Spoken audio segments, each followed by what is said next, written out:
வணக்கம். இன்றைய முக்கிய செய்திகள். புதுச்சேரியில் சிறுமிக்கு பாலியல் தொல்லை கொடுத்த ஓய்வு பெற்ற அரசு அதிகாரிக்கு 5 ஆண்டு சிறை தண்டனை விதித்து போக்சோ சிறப்பு நீதிமன்றம் உத்தரவு பிறப்பித்துள்ளது.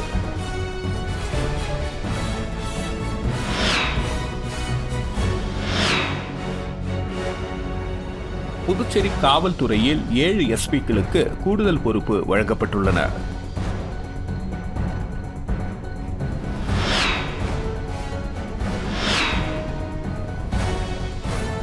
எஸ்பி மீதான வழக்கை வாபஸ் பெற 1 கோடி பணம் கேட்டு இன்ஸ்பெக்டரை தமிழக வாழ்வுரிமை கட்சி நிர்வாகி மிரட்டிய வழக்கு சிபிசிஐடிக்கு விசாரணைக்கு மாற்றப்பட்டுள்ளது.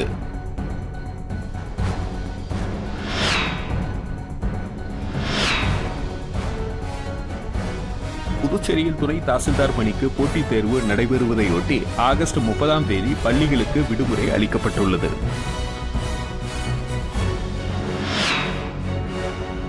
இனி வருவது விரிவான செய்திகள்.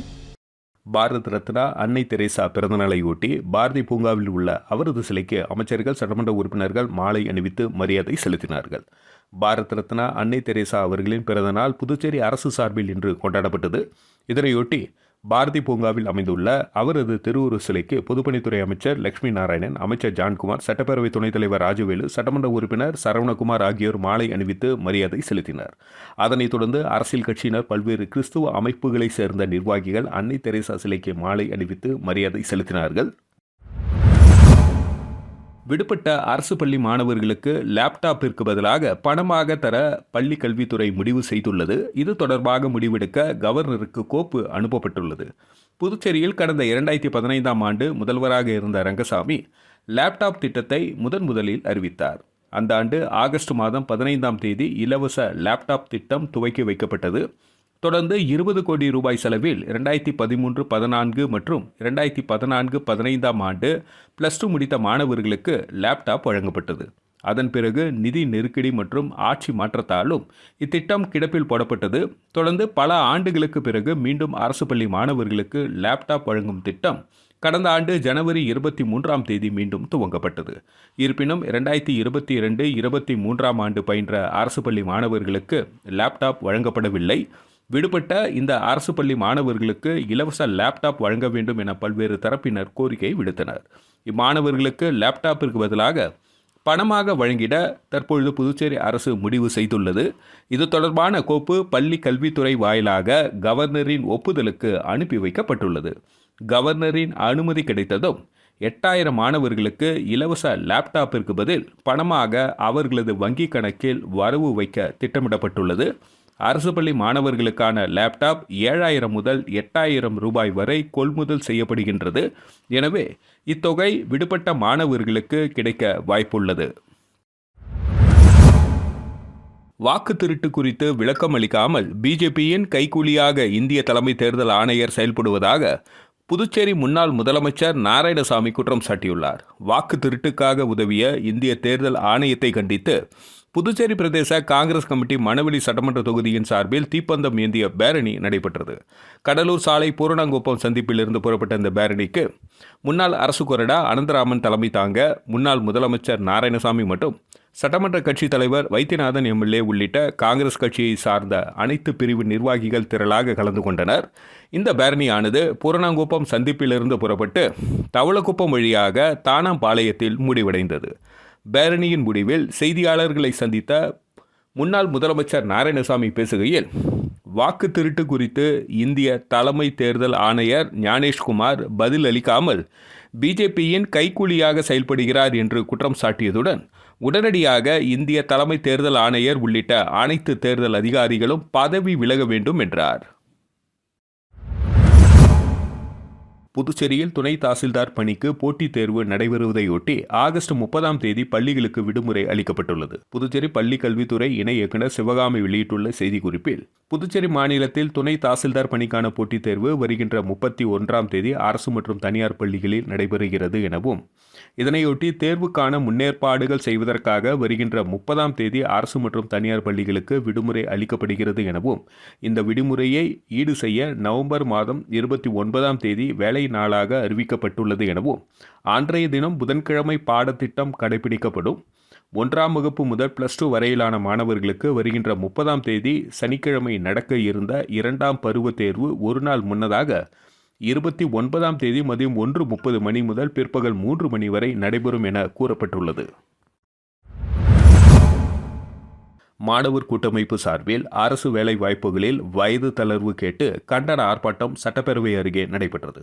புதுச்சேரி அரசு வேலை வாய்ப்புகளில் வயது தளர்வு அளிக்க வலியுறுத்தி மாணவர் கூட்டமைப்பு ஏற்பாட்டில் கண்டன ஆர்ப்பாட்டம் சட்டப்பேரவை அருகே இன்று நடைபெற்றது. மாணவர் கூட்டமைப்பு நிறுவனர் சுவாமிநாதன் தலைமையில் நடைபெற்ற இந்த ஆர்ப்பாட்டத்தில் மக்கள் உரிமை கூட்டமைப்பு சுகுமாரன், தமிழர் களம் அழகர், தமிழ் மீனவர் விடுதலை வேங்கைகள் மங்கையர் செல்வன் உட்பட பல்வேறு பொதுநல அமைப்புகளை சார்ந்த நிர்வாகிகள் முன்னிலை வகித்தனர். இதில் சிறப்பு அழைப்பாளராக சுயேட்சை சட்டமன்ற உறுப்பினர் நேரு கலந்து கொண்டு கோரிக்கைகளை வலியுறுத்தி கண்டன உரை ஆற்றினார். இந்த ஆர்ப்பாட்டத்திற்கு 100க்கும் மேற்பட்ட பொதுநல அமைப்புகளை சேர்ந்த நிர்வாகிகள், பாதிக்கப்பட்ட இளைஞர்கள் கலந்து கொண்டு மத்திய மாநில அரசுகளை கண்டித்து கண்டன கோஷங்களை எழுப்பினர். முதலியார்பேட்டை பகுதியில் குடிநீருடன் கழிவுநீர் கலந்து வருவதால் பல்வேறு நோய்கள் ஏற்படுவதாகவும் இதுகுறித்து பலமுறை புகார் கூறியும் நடவடிக்கை எடுக்காததால் கழிவுநீர் கலந்து குடிநீருடன் முன்னாள் நகர்மன்ற உறுப்பினரும் பாஜக பொறுப்பாளருமான சத்யராஜ் தலைமையில் பொதுமக்கள் போராட்டத்தில் ஈடுபட்டனர்.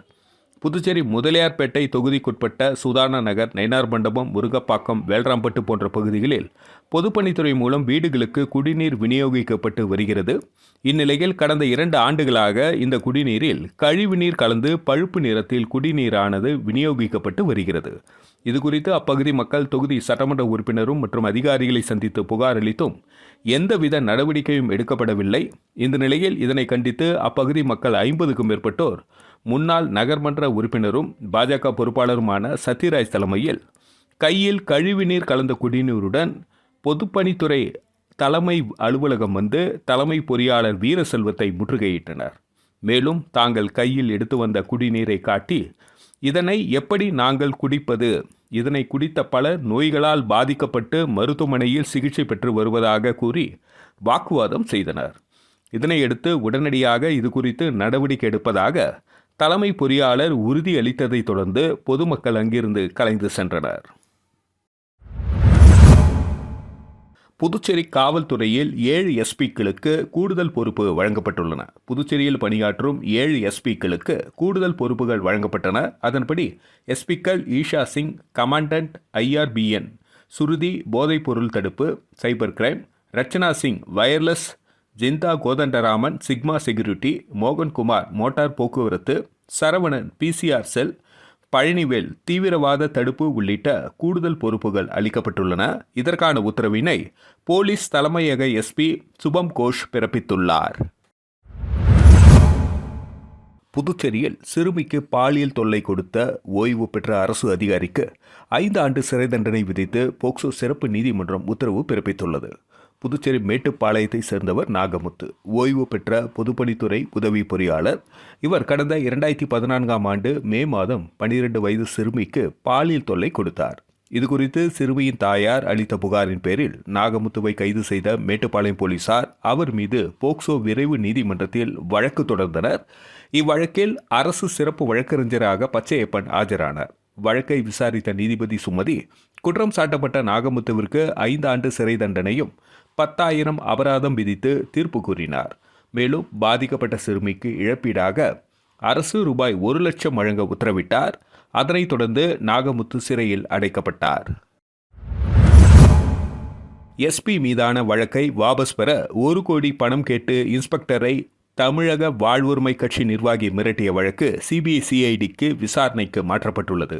புதுச்சேரி போக்குவரத்து SP செல்வம் இன்ஸ்பெக்டராக பணியாற்றிய பொழுது பாலியல் வழக்கில் ஒருதலைபட்சமாக செயல்பட்டதாக குற்றம் சாட்டு எழுந்தது. இது தொடர்பாக தமிழக வாழ்வுரிமை கட்சி சார்பில் சென்னை ஐகோர்ட்டில் தொடர்ந்துள்ள வழக்கை வாபஸ் பெற அக்கட்சியின் புதுச்சேரி மாநில பொறுப்பாளர் ஸ்ரீதர் SP செல்வத்திடம் 1 கோடி கேட்டு மிரட்டியதாக புகார் எழுந்தது. இது தொடர்பாக கடந்த 31ஆம் தேதி உதயஞ்சாலை போலீஸ் ஸ்டேஷனில் இன்ஸ்பெக்டர் செந்தில்குமாரை சந்தித்த தமிழக வாழ்வுரிமை கட்சி சமூக ஊடகவியல் பொறுப்பாளர் பாபு மாநில பொறுப்பாளர் ஸ்ரீதர் அனுப்பியதாகவும் SP மீதான புகாரை முடித்தி வைக்க அவர் தருவதாக கூறிய 60 லட்சத்தை தராமல் காலம் கடத்துகிறார், நீங்கள் பேசி பணத்தை வாங்கி கொடுக்குமாறு கூறி மிரட்டியுள்ளார். இதுகுறித்து இன்ஸ்பெக்டர் செந்தில்குமார் புகாரில் உதயஞ்சாலை சப் இன்ஸ்பெக்டர் ராஜன், தமிழக வாழ்வுரிமை கட்சி சமூக ஊடக பொறுப்பாளர் பாபு, மாநில பொறுப்பாளர் ஸ்ரீதர் ஆகியோர் மீது அரசு ஊழியரை மிரட்டி பணம் பறிக்க சதி செய்தல் உள்ளிட்ட பிரிவுகளில் வழக்கு பதிந்து பாபுவை கைது செய்து கோர்ட்டில் ஆஜர்படுத்தி சிறையில் அடைத்தனர். தலைமறைவான ஸ்ரீதரை பிடிக்க இன்ஸ்பெக்டர் கார்த்திகேயன் தலைமையில் 2 தனிப்படை அமைக்கப்பட்டது. ஆனால் இதுவரை ஸ்ரீதரை கைது செய்ய முடியாமல் தனிப்படை போலீசார் திணறி வருகின்றனர். இந்த நிலையில் இவ்வழக்கை சிபிசிஐடி விசாரணைக்கு மாற்றி டிஜிபி ஷாலினி சிங் உத்தரவிட்டார். அதனைத் தொடர்ந்து உதயஞ்சாலை போலீசார் பதிவு செய்த வழக்கு கோப்புகளை சிபிசிஐடி பிரிவில் ஒப்படைத்தனர். அதையடுத்து இன்ஸ்பெக்டர் பாபுஜி தலைமையிலான போலீசார் இவ்வழக்கை விசாரிக்க உள்ளனர். புதுச்சேரியில் 5 கோடி ரூபாய் மதிப்புள்ள இடத்தை திமுக முன்னாள் அமைச்சர் அபகரிக்கும் முயற்சியில் தன்னை மிரட்டுவதாக பிரெஞ்சு குடியுரிமை பெற்ற முதியவர் கண்ணீர் மல்க தெரிவித்துள்ளார். புதுச்சேரி பெருமாள் கோவில் வீதியை சேர்ந்தவர் மூர்த்தி பால்ராஜ். 75 வயதான இவர் பிரெஞ்சு குடியுரிமை பெற்றவர். இவருக்கு சொந்தமான 2200 சதுரடி இடம் புதுச்சேரி கொசக்கடை வீதியில் கடையுடன் உள்ளது. இந்த இடத்தில் புதுச்சேரி திமுக முன்னாள் அமைச்சரும் தற்போதைய திமுகவின் மாநில அவைத்தலைவருமான SP சிவகுமார் 15 ஆண்டுகளுக்கு மேலாக வாடகைக்கு நகைக்கடை நடத்தி வருகிறார். மூர்த்தி பால்ராஜின் மனைவி இறந்த நிலையில் தனது மகன்களுக்கு சொத்தை பிரித்து கொடுப்பதற்காக முன்னாள் அமைச்சர் SP சிவகுமாரிடம் கடையை காலி செய்து கொடுக்குமாறு வலியுறுத்தியுள்ளார். ஆனால் கடையை காலி செய்யாமல் திமுக முன்னாள் அமைச்சர் இடத்தை அபகரிக்கும் நோக்கத்தில் இடத்தின் உரிமையாளரான மூர்த்தி பால்ராஜை மிரட்டியதாக கூறப்படுகிறது. இதனால் அதிர்ச்சியடைந்த அவர் கடந்த டிசம்பர் மாதம் பெரிய கடை காவல் நிலையத்தில் புகார் அளித்துள்ளார். ஆனால் புகார் மீது போலீசார் வழக்கு பதிவு செய்யப்படவில்லை. இந்த நிலையில் தனது வழக்கறிஞருடன் பாதிக்கப்பட்ட முதியவர் இன்று டிஜிபியிடம் புகார் அளித்துள்ளார். அதனைத் தொடர்ந்து செய்தியாளர்களை சந்தித்த மூர்த்தி பால்ராஜ், திமுக முன்னாள் அமைச்சர் SP சிவகுமார் தனது இடத்தில் வாடகைக்கு இருந்து கொண்டு இடத்தை காலி செய்யாமல் 5 கோடி ரூபாய் மதிப்புள்ள இடத்தை அபகரிக்கும் முயற்சியோடு அரசியல் பின்புலத்தோடு தன்னை மிரட்டுவதாகவும், காவல் நிலையத்தில் கொடுத்த புகாரின் மீது போலீசார் நடவடிக்கை எடுக்காமல் தன்னை அலைக்கழிப்பதாகவும் கண்ணீர் மல்க தெரிவித்தார். மேலும் முன்னாள் அமைச்சர் SP சிவகுமாரிடம் இருந்து தனது இடத்தை மீட்டுக் கொடுக்க புதுச்சேரி அரசு நடவடிக்கை எடுக்க வேண்டும் என்றும் அவர் கேட்டுக்கொண்டார். காவல்துறை நடவடிக்கை எடுக்கவில்லை என்றால் தொடர் உண்ணாவிரத போராட்டத்தில் தான் ஈடுபட உள்ளதாக தெரிவித்துள்ளார். புதுச்சேரியில் சைபர் கிரைம் கும்பலிடம் 4 பேர் ரூபாய் 1.31 லட்சம் இழந்துள்ளனர். புதுச்சேரி ரெட்டியார்பாளையத்தை சேர்ந்த பெண் ஒருவரை தொடர்பு கொண்ட மர்ம நபர் பகுதி நேர வேலையாக வீட்டில் இருந்தபடி ஆன்லைன் வர்த்தகத்தில் முதலீடு செய்து சம்பாதிக்கலாம் என கூறியுள்ளார். இதை நம்பிய அப்பெண் ரூபாய் 49,000 முதலீடு செய்து ஏமாந்துள்ளார். வேல்ராம்பட்டை சேர்ந்த ஆண் நபருக்கு வாட்ஸ்அப் மூலம் RTO சலான் செயலி வந்துள்ளது. அதை தனது மொபைலில் பதிவிறக்கம் செய்து வங்கி விவரங்களை பதிவு செய்துள்ளார். அதன்பின் சிறிது நேரத்தில் அவரது வங்கி கணக்கில் இருந்து ரூபாய் 34,999 ரூபாய் எடுத்துள்ளனர். இதேபோல் கொம்பாக்கத்தை சேர்ந்த ஆண் நபர் 21,500, உப்பளத்தை சேர்ந்த பெண் 25,825 ரூபாய் என 4 பேர் 1,31,324 ரூபாய் இழந்துள்ளனர். இதுகுறித்து சைபர் கிரைம் போலீசார் வழக்கு பதிந்து விசாரித்து வருகின்றனர். ஓய்வூதியர் சங்கங்களின் கூட்டு மேடை புதுச்சேரி கிளை சார்பில் ஆளுநர் மாளிகை நோக்கி பேரணி நடைபெற்றது. மத்திய அரசு நிறைவேற்றியுள்ள ஓய்வூதியதாரர்களுக்கு எதிரான பென்ஷன் திருத்த சட்டத்தை திரும்ப பெற வேண்டும், 8வது ஊதிய குழுவிற்கு தலைவர் மற்றும் உறுப்பினர்களை நியமிக்க வேண்டும், CGHS திட்டத்தை அமுல்படுத்த வேண்டும், மற்ற ஓய்வூதியர்களுக்கு FMAவை தொடர்ந்து வழங்க வேண்டும் என்பது போன்ற கோரிக்கைகளை மத்திய அரசு நிறைவேற்றிட வலியுறுத்தி அகில இந்திய ஓய்வூதிய சங்கங்களின் கூட்டு மேடையின் அறைகூவலை ஏற்று அகில இந்திய ஓய்வூதிய சங்கங்களின் பொது மேடை புதுச்சேரி கிளை சார்பில் ராஜா தேட்டர் சிக்னலில் இருந்து ஆளுநர் மாளிகை நோக்கி பேரணி நடைபெற்றது. இந்த பேரணிக்கு கூட்டு மேடையின் தலைவர் தோழர் நடராஜன் தலைமை தாங்கினார். மூத்த தொழிற்சங்க தலைவர் முருகன் பேரணியை தொடங்கி வைத்தார். மேலும் பேரணியில் பொதுச் செயலாளர் ராதாகிருஷ்ணன், புதுச்சேரி பென்ஷன் சங்கத்தின் தலைவர் சண்முகம் மற்றும் பிரேமதாசன், முனுசாமி, வானவரம்பன், சிறப்பு அழைப்பாளர் கலைமாமணி, டாக்டர் நமச்சிவாயம் உள்ளிட்ட நிர்வாகிகள் பலர் கலந்து கொண்டனர். இறுதியாக புதுச்சேரி துணைநிலை ஆளுநர் கைலாஷ்நாதனை சந்தித்து அவர்கள் கோரிக்கை மனுவை அளித்தனர். விநாயகர் சதுர்த்தியை முன்னிட்டு அரசு பள்ளி மாணவர்கள் 50 கிலோ காகிதத்தில் 5 அடியில் விநாயகர் சிலை உருவாக்கி அசத்தியுள்ளனர். விநாயகர் சதுர்த்தியை முன்னிட்டு ஜீவானந்தம் அரசு மேல்நிலைப்பள்ளி ஓவியத்துறை மாணவர்கள் கடந்த ஆண்டு காகிதத்தினால் வித்திய விநாயகரை உருவாக்கினார்கள். தற்பொழுது அதே பள்ளியில் பயிலும் ரத்தீஷ், சஞ்சய், லோகு செல்வம், கெவின் ஆகியோர் ஓவிய ஆசிரியர் கிருஷ்ணன் தலைமையில் கடந்த ஒரு வாரமாக காகித விநாயகரை உருவாக்கி வருகின்றனர். முழுக்க பயன்படுத்திய 50 கிலோ காகிதங்களை கொண்டு ஓவியம் வரையும் கணபதியை உருவாக்கியுள்ளனர். கையில் நீண்ட பிரஷ் மற்றும் வரையும் பலகையுடன் விநாயகர் காட்சியளிக்கிறார். முழுமை அடைந்துள்ள இந்த 5 அடி விநாயகர் சிலை பள்ளி வளாகத்தில் பார்வைக்கும் வழிபாட்டிற்கும் வைக்கப்பட்டுள்ளது. பொதுவாக அனைத்து பள்ளிகளும் பயன்படுத்தி காகித குப்பைகள் தூக்கி எறிவார்கள். ஆனால் இப்பள்ளி மாணவர்கள் பயன்படுத்தி காகிதங்களை தூக்கி எறியாமல் அவற்றை மறுசுழற்சி செய்து காகித சிற்பங்களாக உருவாக்கி பள்ளிக்கு பெருமை சேர்க்கின்றனர். பதவி உயர்வு அளிக்க வேண்டும் உட்பட பல்வேறு கோரிக்கைகளை வலியுறுத்தி அரசு கல்லூரி உதவி பேராசிரியர்கள் கவன ஈர்ப்பு ஆர்ப்பாட்டத்தில் ஈடுபட்டனர். புதுச்சேரி அரசு கல்லூரிகளில் பணியாற்றும் உதவி பேராசிரியர்களுக்கு கடந்த 20 ஆண்டுகளுக்கு பதவி உயர்வு வழங்கப்படவில்லை. இது தொடர்பாக அவர்கள் பலமுறை அரசை வலியுறுத்தியும் பல்வேறு கட்ட போராட்டங்கள் நடத்தியும் புதுவை அரசு நடவடிக்கை எடுக்கவில்லை. இந்த நிலையில் அரசு கல்லூரி உதவி பேராசிரியர்கள் சங்கம் சார்பில் கோரிக்கைகளை வலியுறுத்தும் கண்டன ஆர்ப்பாட்டம் பாரதிதாசன் மகளிர் கல்லூரி முன்பு நடைபெற்றது. அரசு கல்லூரிகளின் உதவி பேராசிரியர்கள் சங்கத்தின் செயலர் சங்கரையா தலைமையில் நடைபெற்ற இந்த ஆர்ப்பாட்டத்தில் 100க்கும் மேற்பட்ட உதவி பேராசிரியர்கள் கலந்து கொண்டு கோரிக்கைகளை வலியுறுத்தி கண்டன கோஷங்களை எழுப்பினர். 2018 வரை அரசு கல்லூரிகளில் உதவி பேராசிரியர்களாக பணியில் சேர்ந்தோருக்கு புதுவை அரசின் உயர்கல்வித்துறை இதுவரை பதவி உயர்வு, ஊதிய உயர்வு அளிக்கவில்லை. 6வது ஊதிய குழுவின் ஊதியமே இன்னும் உயர்கல்வித்துறையில் அமுல்படுத்தவில்லை என உதவி பேராசிரியர்கள் குற்றம் சாட்டியுள்ளனர். வில்லியனூர் தொகுதி ஒதியப்பட்டு கிராமத்தில் 43 லட்சம் செலவில் சாலை அமைக்கும் பணியினை எதிர்க்கட்சித் தலைவர் சிவா தொடங்கி வைத்தார்.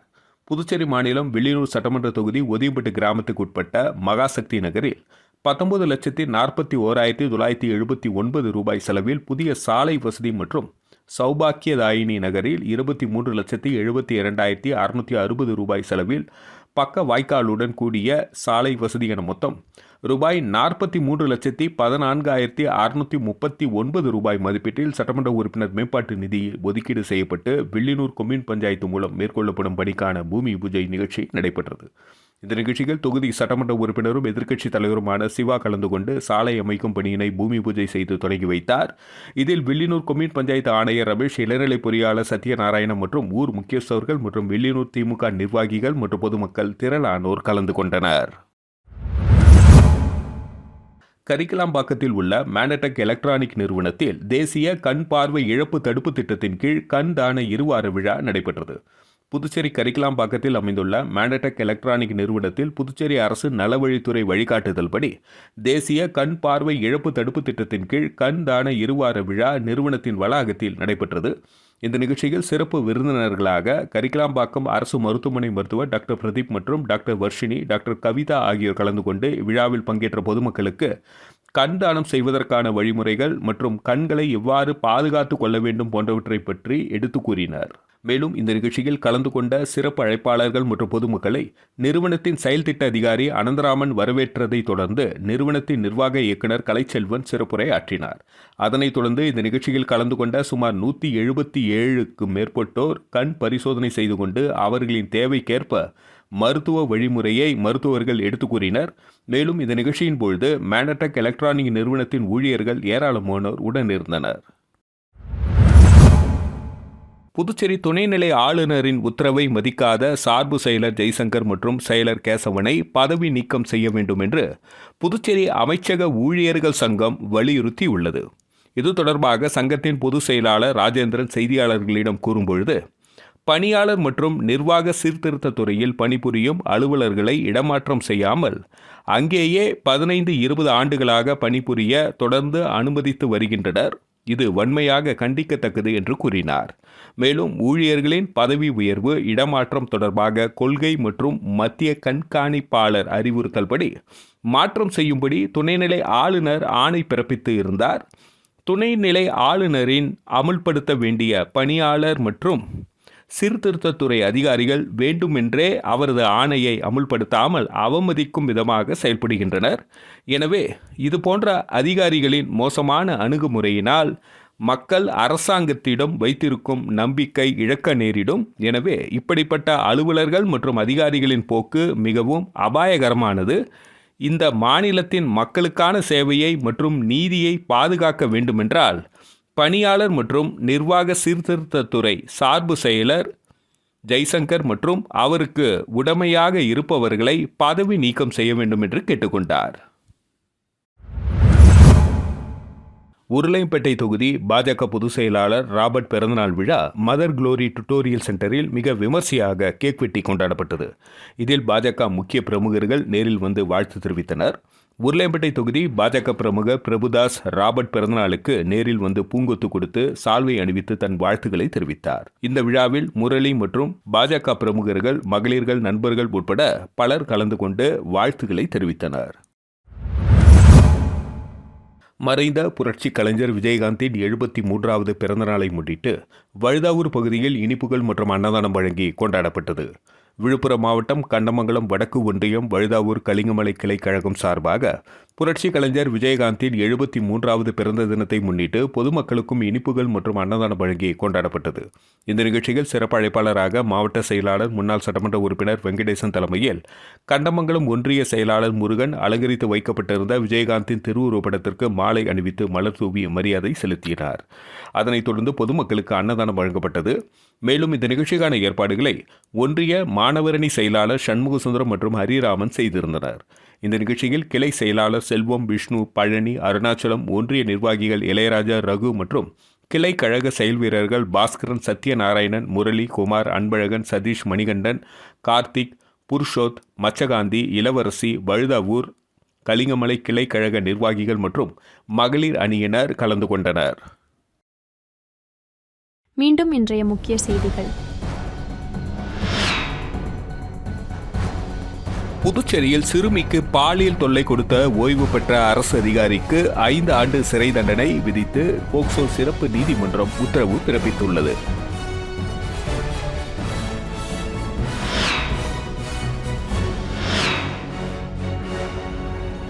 புதுச்சேரி காவல்துறையில் 7 எஸ்பிக்களுக்கு கூடுதல் பொறுப்பு வழங்கப்பட்டுள்ளன.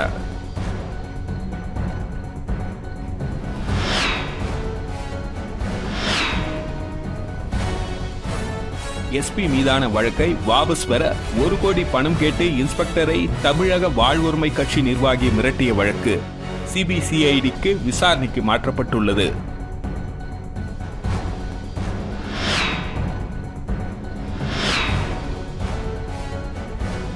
புதுச்சேரியில் துணை தாசில்தார் பணிக்கு போட்டித் தேர்வு நடைபெறுவதையொட்டி ஆகஸ்ட் 30ஆம் தேதி பள்ளிகளுக்கு விடுமுறை அளிக்கப்பட்டுள்ளது.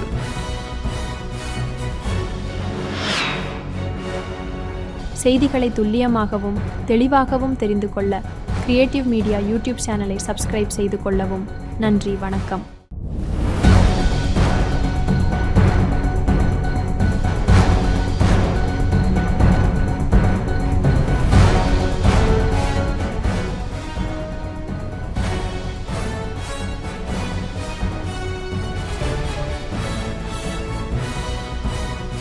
நம்ம சேனலை சப்ஸ்கிரைப் பண்ணுங்க, லைக் பண்ணுங்க, ஃப்ரெண்ட்ஸ்க்கும் ஷேர் பண்ணுங்க.